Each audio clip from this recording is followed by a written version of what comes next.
Running small groups is a part of the responsive services provided by school counselors. It may seem a little overwhelming to new school counselors because of all the planning and logistics involved, but don't worry, I got you. In this video, I'm going to share the process that I use to prepare my small groups and the things that you need to consider before planning small groups. This video is going to be a part of a series, so be sure to come back next week for part 2. One of the first things that you want to consider when running small groups is the number of sessions that you're going to provide students. Typically, I run between 6 and 8 sessions, so they run between 6 to 8 weeks. This generally gives me enough time to provide all of the resources, materials, and lessons to students who need those services. So it's always a good idea to look at your calendar and see when you're the least busy. I know that may sound a little impossible because you're going to think I'm always busy, but look for the time where you have the least responsibilities. So for me, I know the first semester is a lot better. So what I'll do is I'll look at my calendar, plan out when Thanksgiving break is, and run small groups 6 to 8 weeks before Thanksgiving break.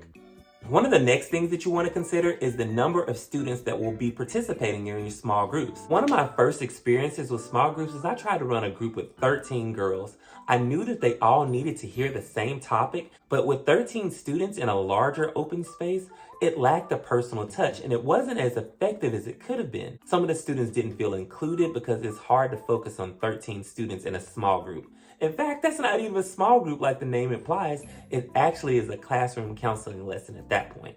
But again, I learned my lesson. I keep it under 6 students so it actually has the name small group.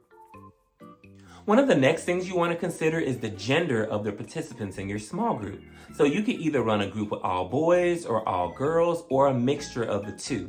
Now I've done both, but I find it more effective when I do like same gender groups. I feel like it's more comfortable for the people involved. Now, when I worked in elementary school, I did mixed gender and it was a lot easier to do. But when you become middle school and high school, it really depends because people get off track. You know how that is. They're focused on other things within that group. So I make sure that I keep the groups either all boys or all girls. So now let's talk about the length of your sessions. So I generally like to stay between 25 to 35 minutes. That allows me enough time to do the activities and all the things that need to be done and covered in that group. So for elementary, it's a lot easier. I usually pull students from the same classroom. So I'll call the teacher, have them send the students to my office, do the sessions with them, and send them back to class. It's a lot easier to do that as opposed to having students come from multiple locations. Sometimes I would make the students a little small group pass, and so I would tape that on their folder or their desk so that it'll remind them on Tuesdays or Mondays or whatever day that we pick, we have group at 10 o'clock in the morning. And so they'll come on their own. And that gives them something to look forward to and excited about for the week.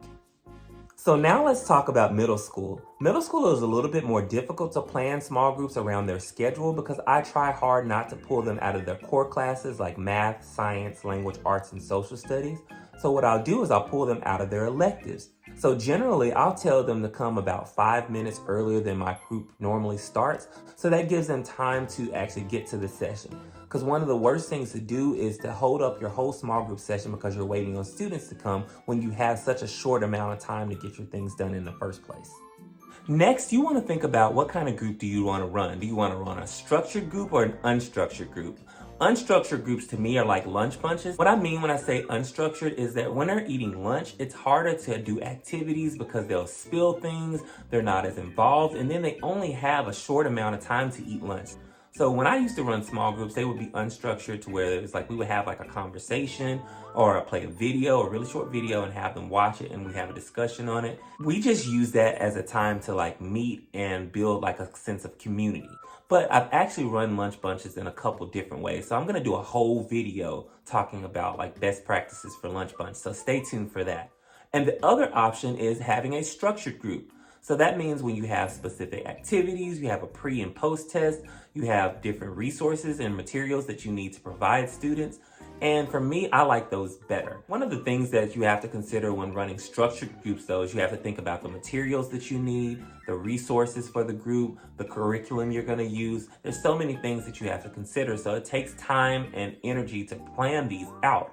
but it's really worthwhile. And once you plan one group out successfully, you can use that same process for the next group of students that you'll see for that same topic. Like for example, if you're running an anger management group, you can use those same resources for one set of students, and then you can run a whole nother set of small groups with that same curriculum or those same resources. You also want to consider where your small groups are going to take place. So if you have a small office like me, you have to run around the school and figure out where you're going to have your small groups take place. So typically I'll use the library or I'll use a vacant classroom. But again, that takes planning because you have to communicate with people in order to set up a time that works for them and for you. Comment below, no judgment, but have you run any small groups this year? Yes or no? And be sure to come back for next week's video. I'm going to talk about how I name my small groups, how I select students, and the curriculum that I've used in the past. So again, be sure to hit that bell notification and subscribe to this channel so you are aware when I post new videos. And in the meantime, please watch this video that YouTube is going to recommend for you. It's on the screen.